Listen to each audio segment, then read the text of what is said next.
अब हम आपको 10वें स्कंद का 3रा अध्याय सुनाते हैं, जिसमें श्री भगवान का आज प्राकट्य होगा, भगवान का जन्म होगा। श्री सुखदेव जी कहते हैं कि परीक्षित, अब समस्त शुभ गुणों से युक्त बहुत सुहावना समय आया। रोहिणी नक्षत्र भी था।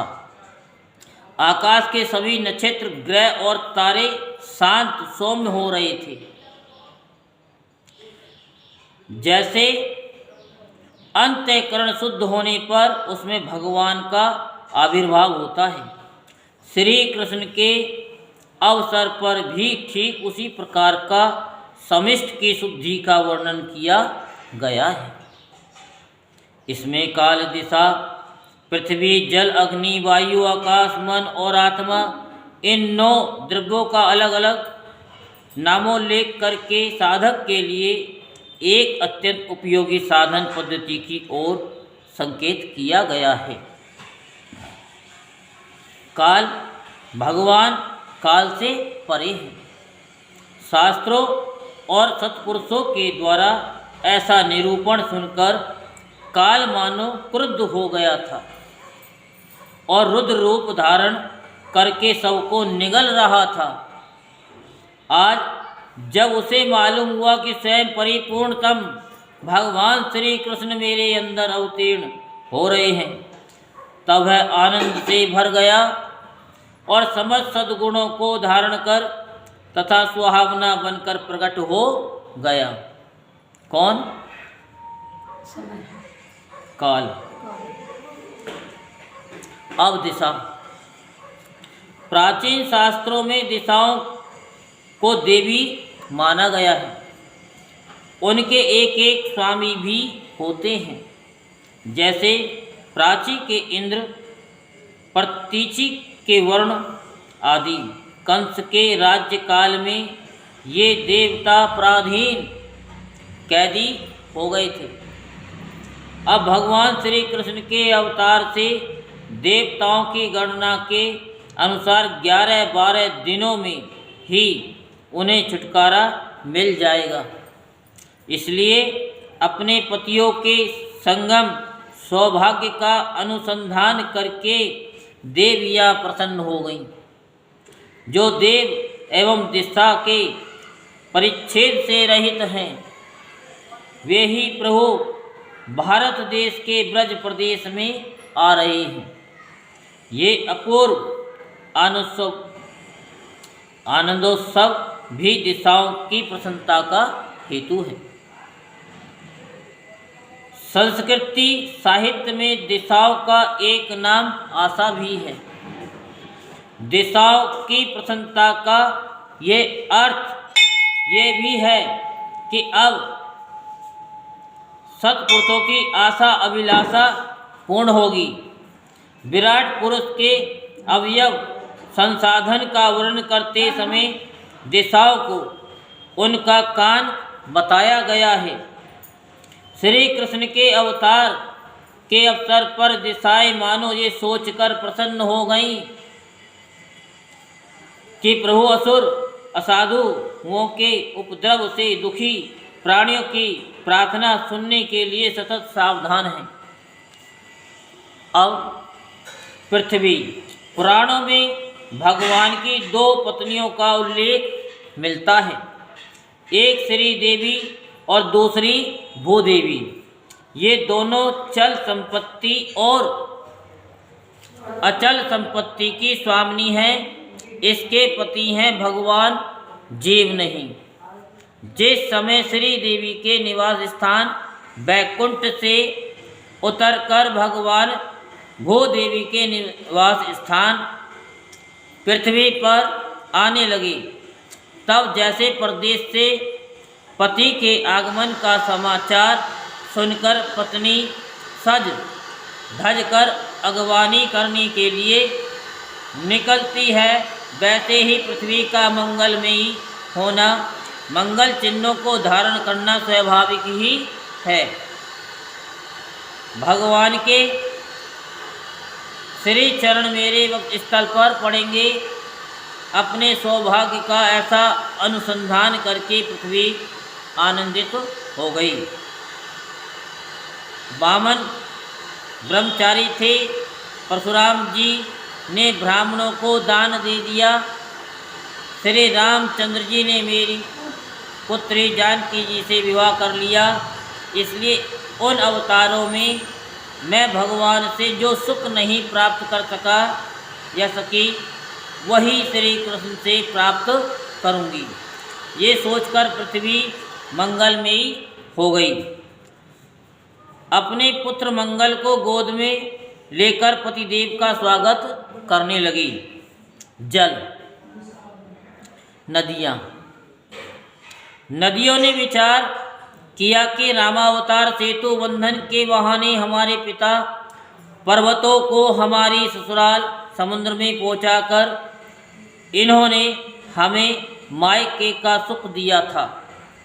अब इनके शुभागमन के अवसर पर हमें भी प्रसन्न होकर इनका वेलकम करना चाहिए।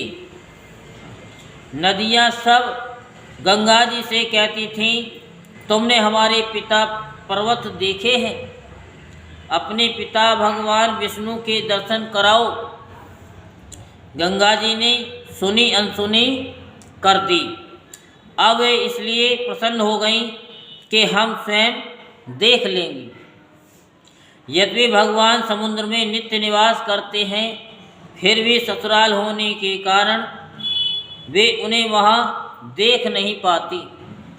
अब उन्हें पूर्ण रूप से देख सकेंगी, इसलिए वे निर्मल हो गईं।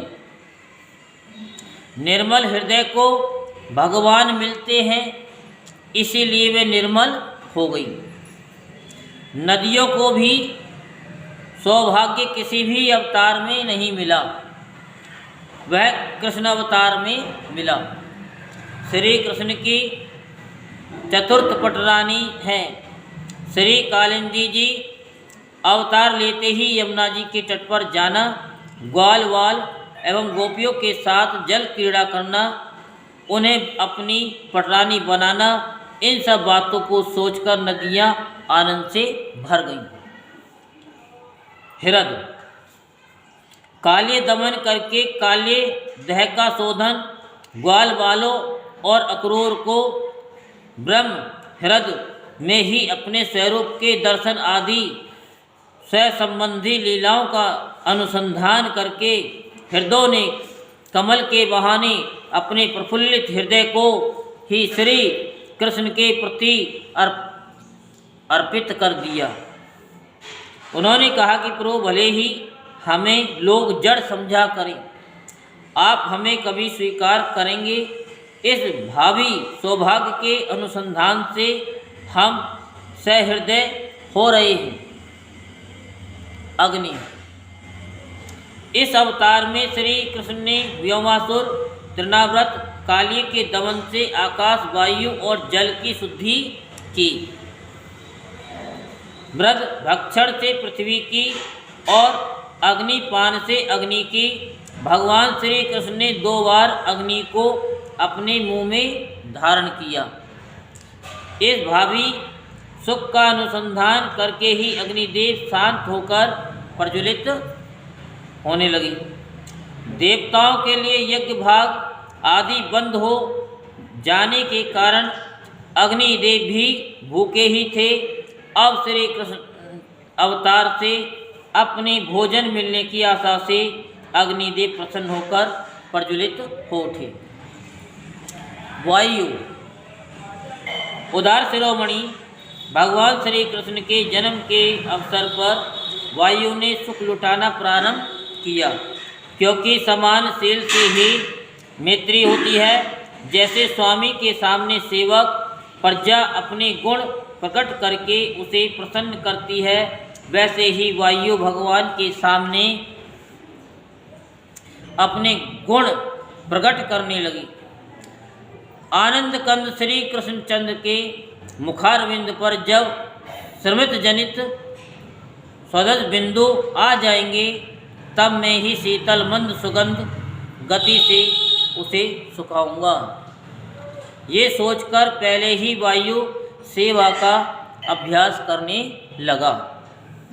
यदि मनुष्य को प्रभु चरणारविंद के दर्शन की लालसा हो तो उसे विश्व की सेवा ही करनी चाहिए।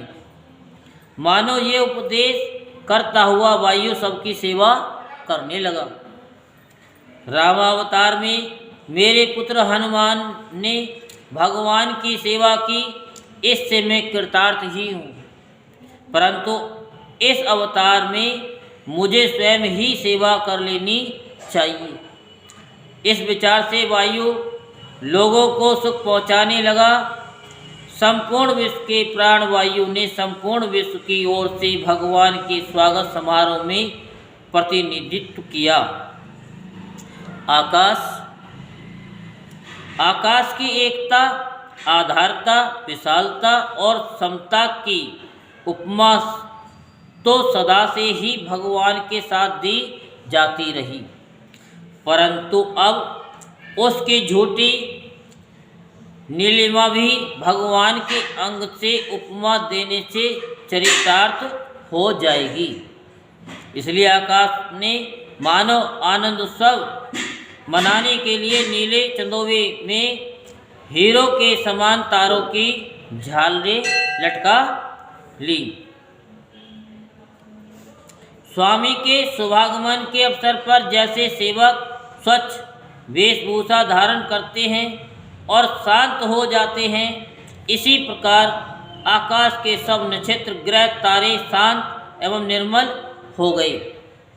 वक्रता, अत्याचार और युद्ध छोड़कर श्री कृष्ण का स्वागत करने लगे। नक्षत्र, मैं देवकी के गर्भ से जन्म ले रहा हूँ, तो रोहिणी के संतोष के लिए कम से कम रोहिणी नक्षत्र में जन्म तो लेना ही चाहिए। अथवा चंद्रवंश में जन्म ले रहा हूँ, तो चंद्रमा की सबसे प्यारी पत्नी रोहिणी में ही जन्म लेना उचित है। ये सोचकर भगवान ने रोहिणी नक्षत्र में जन्म लिया। मन, योगी मन का निरोध करते हैं, मुमुक्ष निर्विषय करते हैं और जिज्ञासु बाध करते हैं। तत्व यज्ञों ने तो मन का सत्यानाश ही कर दिया। भगवान के अवतार का समय जानकर उसने सोचा कि अब तो मैं अपनी पत्नी, इंद्रियां और विषय, बाल बच्चे सबके साथ ही भगवान के साथ खेलूँगा। निरोध और वाद से पिंड छूटा, इसी से मन प्रसन्न हो गया। निर्मल को ही भगवान मिलते हैं, इसलिए मन निर्मल हो गया। वैसे शब्द, स्पर्श, रूप, रस, गंध का परित्याग कर देने पर भगवान मिलते हैं। अब तो स्वयं भगवान ही वह सब बनकर आ रहे हैं। लौकिक आनंद भी प्रभु में मिलेगा। ये सोचकर मन प्रसन्न हो गया। वसुदेव के मन में निवास करके ये ही भगवान प्रकट हो रहे हैं, वह हमारी ही जाति का है। ये सोचकर मन प्रसन्न हो गया। सुमन देवता और शुद्ध मन को सुख देने के लिए ही भगवान का अवतार हो रहा है। ये जानकर सुमन प्रसन्न हो गए। संतों में स्वर्ग में और उपवन में सुमन, शुद्ध मन, देवता, पुष्प आनंदित हो गए। क्यों न हो माधव, विष्णु और बसंत का आगमन जो हो रहा है। भाद्र मास, भद्र अर्थात कल्याण देने वाला कृष्ण पक्ष स्वयं कृष्ण से संबंध है। अष्टमी तिथि पक्ष के बीचों बीच संधि स्थल पर पड़ती है। रात्रि योगी जनों को प्रिय है। निषेध यतियों का संध्या काल और रात्रि के दो भागों की संधि है।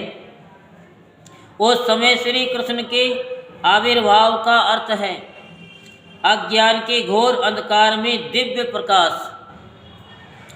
निशानाथ चंद्र के वंश में जन्म लेना, तो निशा के मध्य भाग में अवतीर्ण होना उचित भी है।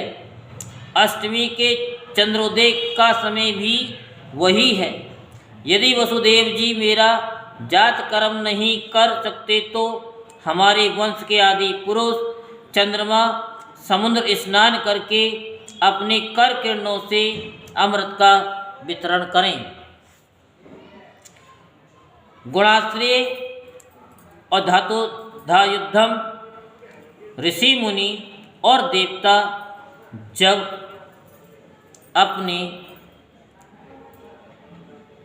सुमन की वर्षा करने के लिए मथुरा की ओर दौड़े, तब उनका आनंद भी पीछे छूट गया और उनके पीछे पीछे दौड़ने लगा। यह हम आपको भी थोड़ी देर में सुनाएंगे। तो हमने अभी आपको बताया आकाश के सभी नक्षत्र, ग्रह और तारे के शांत सौम्य हो रही थी। दिशाएं स्वच्छ प्रसन्न थीं। निर्मल आकाश में तारे जगमगा रहे थे। पृथ्वी के बड़े बड़े नगर, छोटे छोटे गांव, अहीरों की बस्तियां और हीरे आदि की खाने मंगल में हो रही थी। नदियों का जल निर्मल हो गया था। रात्रि के समय भी सरोवरों में कमल खिल रहे थे। वन में वृक्षों की पंक्तियां रंग बिरंगे पुष्पों के गुच्छों से लद गई थी। कहीं पक्षी चहक रहे थे तो कहीं भौरे गुनगुना रहे थे। उस समय परम पवित्र और शीतल मंद सुगंध वायु अपने स्पर्श से लोगों को सुख दान करती हुई बह रही थी। ब्राह्मणों के अग्निहोत्र की कभी न बुझने वाली अग्नियां जो कंस के अत्याचार से बुझ गई थी, वे इस समय अपने आप जल उठी। संत पुरुष पहले से ही चाहते थे कि असुरों की बढ़ती न होने पाए। अब उनका मन सहसा प्रसन्नता से भर गया। जिस समय भगवान के आविर्भाव का अवसर आया, स्वर्ग में देवताओं की दुमदुमियाँ अपने आप बजने लगीं। तो किन्नर और गंधर्व मधुर स्वर में गाने लगे तथा सिद्ध और चारण भगवान के मंगल में गुणों की स्तुति करने लगे। विद्याधारियाँ अप्सराओं के साथ नाचने लगी। बड़े बड़े देवता और ऋषि मुनि आनंद से भरकर पुष्पों की वर्षा करने लगी। तो ऋषि मुनि और देवता जब अपने सुमन की वर्षा करने के लिए मथुरा की ओर दौड़े, तब उनका आनंद भी पीछे छूट गया और उनके पीछे पीछे दौड़ने लगा। उन्होंने अपने निरोध और बाध संबंधी सारे विचार त्याग कर मन को श्री कृष्ण की ओर जाने के लिए मुक्त कर दिया, उन पर नौछावर कर दिया। जल से भरे हुए बादल समुद्र के पास जाकर धीरे धीरे गर्जना करने लगे। मेघ समुद्र के पास जाकर मंद मंद गर्जना करते हुए कहते, जल निधि, ये तुम्हारे उपदेश पास आने का फल है कि हमारे पास जल ही जल हो गया। अब ऐसा कुछ उपदेश करो कि जैसे तुम्हारे भीतर भगवान रहते हैं वैसे हमारे भीतर भी रहे। बादल समुद्र के पास जाते और कहते कि समुद्र तुम्हारे हृदय में भगवान रहते हैं, हमें भी उनका दर्शन प्यार प्राप्त करवा दो। समुद्र उन्हें थोड़ा सा जल देकर कह देता है, अपनी उताल तरंगों से ढकेल देता है, जाओ अभी विश्व की सेवा करके अंतःकरण शुद्ध करो, तब भगवान के दर्शन होंगे। स्वयं भगवान मेघ श्याम बनकर समुद्र से बाहर ब्रज में आ रहे हैं। हम धूप में उन पर छाया करेंगे, अपनी फुइयाँ बरसाकर जीवन नौछावर करेंगे और उनकी बांसुरी के स्वर पर ताल देंगे। अपने इस सौभाग्य का अनुसंधान करके बादल समुद्र के पास पहुँचे और मंद मंद गर्जना करने लगे। मंद मंद इसलिए कि ये ध्वनि प्यारे श्री कृष्ण के कानों तक न पहुँच जाए। जन्म मृत्यु के चक्र से छुड़ाने वाले जनार्दन के अवतार का समय था। निषीध चारों ओर अंधकार का साम्राज्य था। उसी समय सबके हृदय में विराजमान भगवान विष्णु देव रूपिणी देवकी के गर्भ से प्रकट हुए। बोल वृंदावन बिहारी लाल की जय, बोल बाके बिहारी लाल की जय। तो भगवान कन्हैया का जन्म हो गया। जैसे पूर्व दिशा में 16 कलाओं से पूर्ण चंद्रमा का उदय हो गया हो। वसुदेव जी ने देखा कि उनके सामने एक अद्भुत बालक है। उसके नेत्र कमल के समान कोमल और विशाल हैं। 4 सुंदर हाथों में शंख, गदा, चक्र और कमल लिए हुए हैं। वक्ष स्थल पर श्री वत्स का चिन्ह, अत्यंत सुंदर स्वर्णमयी रेखा है। गले में कौस्तुभ मणि झिलमिला रही है। वर्षाकालीन मेघ के समान परम सुंदर श्यामल शरीर पर मनोहर पीतांबर फहरा रहा है। बहुमूल्य वैदुरमणि के किरीट और कुंडल की कांति से सुंदर सुंदर घुंघराले बाल सूर्य की किरणों के समान चमक रहे हैं। कमर में चमचमाती करधनी की लड़ियां लटक रही हैं। बाहों में बाजूबंद और कलाइयों में कंकण शोभायमान हो रहे हैं। इन सब आभूषणों से सुशोभित बालक के अंग अंग से अनोखी छटा छिटक रही है। जब वसुदेव जी ने देखा कि मेरे पुत्र के रूप में तो स्वयं भगवान ही आए हैं, तब पहले तो उन्हें असीम आश्चर्य हुआ और फिर आनंद से उनकी आंखें खिल उठी। उनका रोम रोम परमानंद में मग्न हो गया।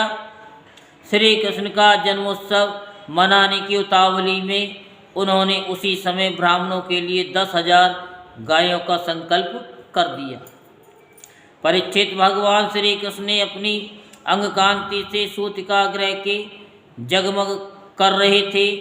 जब वसुदेव जी को यह निश्चय हो गया कि ये तो परम पुरुष परमात्मा ही है, तब भगवान का प्रभाव जान लेने से उनका सारा भय जाता रहा।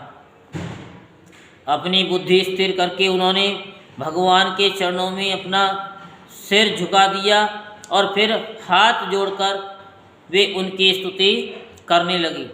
वसुदेव जी ने कहा कि मैं समझ गया कि आप प्रकृति से अतीत साक्षात पुरुषोत्तम हैं। आपका स्वरूप है केवल अनुभव और केवल आनंद। आप समस्त बुद्धियों के एकमात्र साक्षी हैं। आप ही सर्ग के आदि में अपनी प्रकृति से इस दुर्गुण में जगत की सृष्टि करते हैं। फिर उसमें प्रविष्ट न होने पर भी आप प्रविष्ट के समान जान पड़ते हैं। जैसे जब तक महत्त्व आदि कारण तत्व पृथक पृथक रहते हैं, तब तक उनकी शक्ति भी पृथक पृथक होती है। जब वे इंद्रियादि 16 विकारों के साथ मिलते हैं, तभी इस ब्रह्मांड की रचना करते हैं और इसे उत्पन्न करके इसी में अनुप्रविष्ट से जान पड़ते हैं। परंतु सच्ची बात तो यह है कि वे किसी भी पदार्थ में प्रवेश नहीं करते। ऐसा होने का कारण यह है कि उनसे बनी हुई जो भी वस्तु है उसमें वे पहले से ही विद्यमान रहते हैं। ठीक वैसे ही बुद्धि के द्वारा केवल गुणों के लक्षणों का ही अनुमान किया जाता है और इंद्रियों के द्वारा केवल गुण में विषयों का ही ग्रहण होता है। यद्यपि आप उनमें रहते हैं, फिर भी उन गुणों के ग्रहण से आपका ग्रहण नहीं होता। इसका कारण यह है कि आप सब कुछ हैं, सबके अंतर्यामी हैं और परमार्थ सत्य आत्म स्वरूप है। गुणों का आवरण आपको ढक नहीं सकता।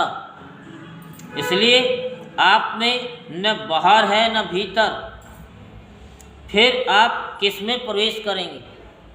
इसलिए प्रवेश न करने पर भी आप प्रवेश किए हुए के समान दिखते हैं। जो अपने इन दृश्य गुणों को अपने से पृथक पृथक मानकर सत्य समझता है, वह अज्ञानी है। क्योंकि विचार करने पर ये देह गेह आदि पदार्थ बाग विलास के सिवा और कुछ नहीं सिद्ध होते।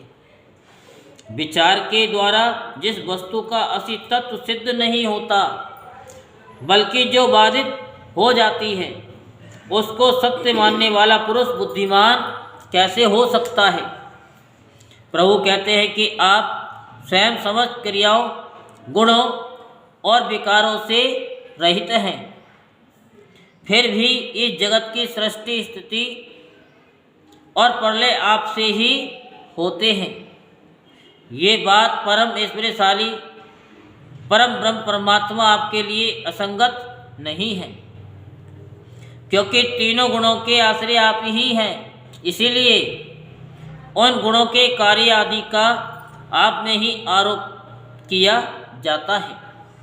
आप ही तीनों लोकों की रक्षा करने के लिए अपनी माया से सत्व में शुक्ल वर्ण पोषणकारी विष्णु रूप धारण करते हैं।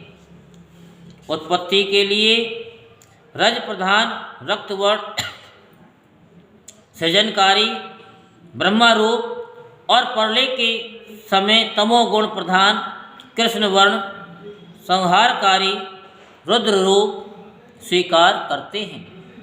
प्रभु आप सर्वशक्तिमान और सबके स्वामी हैं। इस संसार की रक्षा के लिए ही आपने मेरे घर अवतार लिया है।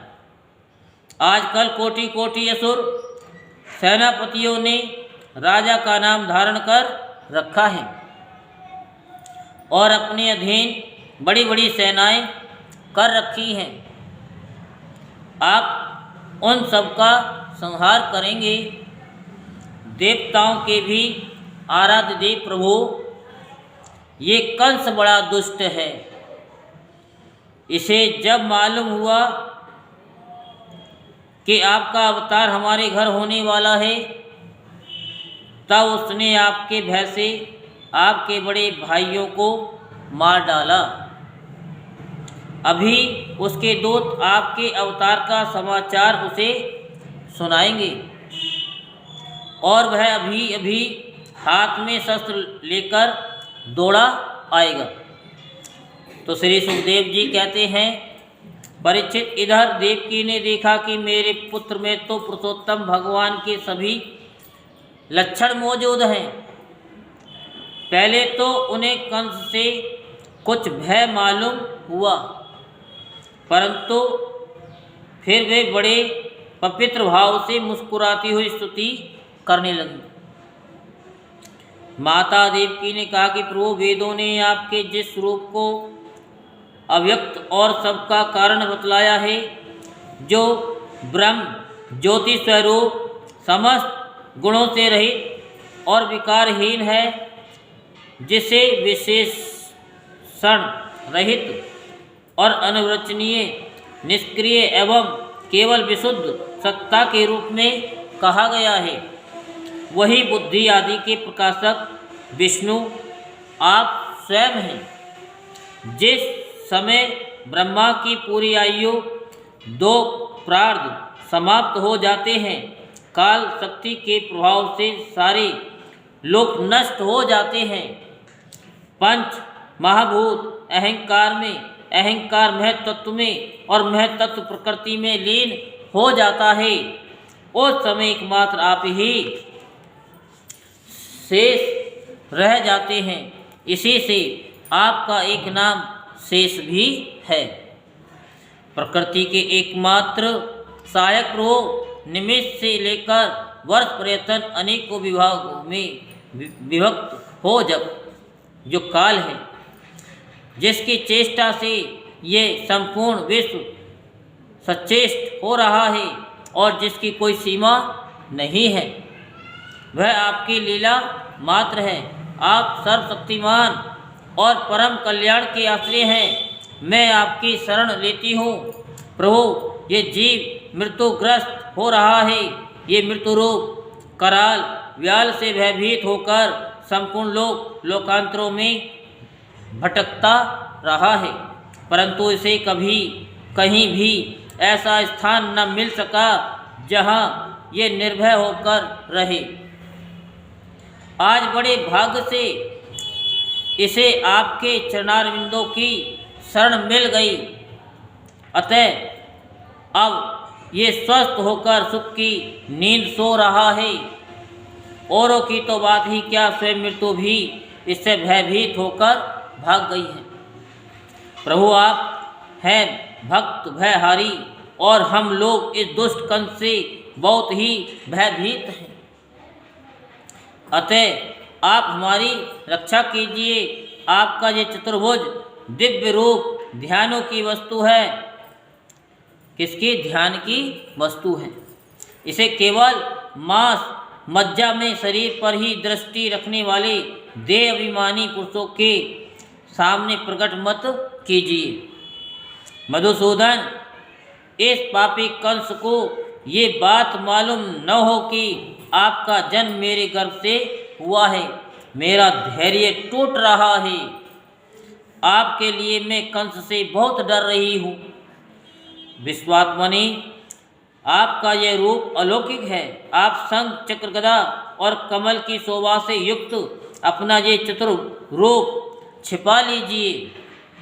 प्रलय के समय आप इस संपूर्ण विश्व को अपने शरीर में वैसे ही स्वाभाविक रूप से धारण करते हैं जैसे कोई मनुष्य अपने शरीर में रहने वाले छिद्र रूप आकाश को। वही परम पुरुष परमात्मा आप मेरे गर्भवासी हुए। यह आपकी अद्भुत मनुष्य लीला नहीं तो और क्या है। श्री भगवान ने कहा कि देवी, स्वाम्भुव मनमंतर में जब तुम्हारा पहला जन्म हुआ था, उस समय तुम्हारा नाम था प्रश्नी और ये वसुदेव सोतपा नाम के प्रजापति थे। तुम दोनों के हृदय बड़े ही शुद्ध थे। जब ब्रह्मा जी ने तुम दोनों को संतान उत्पन्न करने की आज्ञा दी, तब तुम लोगों ने इंद्रियों का दमन करके उत्कृष्ट तपस्या की। तुम दोनों ने वर्षा, वायु, घाम, शीत, उष्ण आदि काल के विभिन्न गुणों का सहन किया और प्राणायाम के द्वारा अपने मन के मल धो डाले। तुम दोनों कभी सूखे पत्ते खा लेते, कभी हवा पी करके ही रह जाते। तुम्हारा चित्त बड़ा शांत था। इस प्रकार तुम लोगों ने मुझसे अभिष्ट वस्तु प्राप्त करने की इच्छा से मेरी आराधना की। मुझ में चित्त लगाकर ऐसा परम दुष्कर और घोर तपस्या करते करते देवताओं के 12,000 वर्ष बीत गए। पुण्य देवी, उस समय मैं तुम दोनों पर प्रसन्न हुआ, क्योंकि तुम दोनों ने तपस्या, श्रद्धा और प्रेम में भक्ति से अपने हृदय में नित्य निरंतर मेरी भावना की थी। उस समय तुम दोनों की अभिलाषा पूर्ण करने के लिए वर देने वालों का राजा मैं इसी रूप से तुम्हारे सामने प्रकट हुआ। जब मैंने कहा कि तुम्हारी जो इच्छा हो मुझसे मांग लो, तब तुम दोनों ने मेरे जैसा पुत्र मांगा। उस समय तक विषय भोगों से तुम लोगों का कोई संबंध नहीं हुआ था। तुम्हारे कोई संतान भी न थी, इसलिए मेरी माया से मोहित होकर तुम दोनों ने मुझसे मोक्ष नहीं मांगा। तुम्हें मेरे जैसा पुत्र होने का वर प्राप्त हो गया और मैं वहाँ से चला गया। अब सफल मनोरथ होकर तुम लोग विषयों का भोग करने लगे। मैंने देखा कि संसार में शील, स्वभाव, उदारता तथा अन्य गुणों में मेरे जैसा दूसरा कोई नहीं है। इसलिए मैं ही तुम दोनों का पुत्र हुआ और उस समय मैं प्रश्नी गर्भ के नाम से विख्यात हुआ। फिर दूसरे जन्म में तुम हुई अदिति और वसुदेव हुए कश्यप, उस समय भी मैं तुम्हारा पुत्र हुआ। मेरा नाम था उपेंद्र। शरीर छोटा होने के कारण लोग मुझे वामन भी कहते थे। सती देव की तुम्हारे इस तीसरे जन्म में भी मैं उसी रूप से फिर तुम्हारा पुत्र हुआ। भगवान श्री कृष्ण ने विचार किया कि मैंने इनको वर तो दे दिया, ये मेरे सदृश पुत्र होगा, परंतु इसको मैं पूरा नहीं कर सकता, क्योंकि वैसा कोई है ही नहीं। किसी को कोई वस्तु देने की प्रतिज्ञा करके पूरी न कर सके तो उसके समान 3 गुनी वस्तु देनी चाहिए। मेरे सदृश पदार्थ के समान मैं ही हूँ, अतएव मैं अपने को 3 बार इनका पुत्र बनाऊंगा। मेरी वाणी सर्वदा सत्य होती है। मैंने तुम्हें अपना ये रूप इसलिए दिखला दिया कि तुम्हें मेरे पूर्व अवतारों का स्मरण हो जाए। यदि मैं ऐसा नहीं करता तो केवल मनुष्य शरीर से मेरे अवतार की पहचान नहीं हो पाती। तुम दोनों मेरे प्रति पुत्र भाव तथा निरंतर ब्रह्म भाव रखना। इस प्रकार वात्सल्य स्नेह और चिंतन के द्वारा तुम्हें मेरे परम पद की प्राप्ति होगी। श्री सुखदेव जी कहते हैं कि भगवान इतना कह करके चुप हो गए। अब उन्होंने अपनी योग माया से पिता माता के देखते देखते तुरंत एक साधारण शिशु का रूप धारण कर लिया। तब वसुदेव जी ने भगवान की प्रेरणा से अपने पुत्र को लेकर सूतिका गृह से बाहर निकलने की इच्छा की। उसी समय नंद पत्नी यशोदा के गर्भ से उस योग माया का जन्म हुआ, जो भगवान की शक्ति होने के कारण उनके समान ही जन्म रहित है। उसी योग माया ने द्वारपाल और पूर्ववासियों को समस्त इंद्रिय वृत्तियों की चेतना हर ली। वे सब के सब अचेत होकर सो गए। बंदी गृह के सभी दरवाजे बंद थे। उनमें बड़े बड़े किवाड़, लोहे की जंजीरें और ताले जड़े हुए थे। उनके बाहर जाना बड़ा ही कठिन था, परंतु वसुदेव जी भगवान श्री कृष्ण को गोद में लेकर जो ही उनके निकट पहुँचे तो ही वे सब दरवाजे आप से आप खुल गए। ठीक वैसे ही जैसे सूर्य उदय होते ही अंधकार दूर हो जाता है, उस समय बादल धीरे धीरे गरजकर जल की फुहारें छोड़ रहे थे। इसलिए शेष जी अपने फनों से जल को रोकते हुए भगवान के पीछे पीछे चलने लगे। उन दिनों बार बार वर्षा होती रहती थी, इससे यमुना जी बहुत ढक गई थी। उनका प्रवाह गहरा और तेज हो गया। जल तरल तरंगों के कारण जल पर फैन ही फैन हो रहा था। सैकड़ों भयानक भंवर पड़ रहे थे। जैसे सीतापति भगवान श्री राम जी को समुद्र ने मार्ग दे दिया था, वैसे ही यमुना जी ने भगवान को मार्ग दे दिया। वसुदेव ने नंद बाबा के गोकुल में जाकर देखा कि सब के सब गोप नींद से अचेत पड़े हुए हैं। उन्होंने अपने पुत्र को यशोदा जी की सैया पर सुला दिया और उनकी नवजात कन्या लेकर वे बंदी गृह में लौट आए। जेल में पहुंचकर वसुदेव जी ने उस कन्या को देव की सैया पर सुला दिया और अपने पैरों में बेड़ियां डालनी तथा पहले की तरह वे बंदी गृह में बंद हो गए।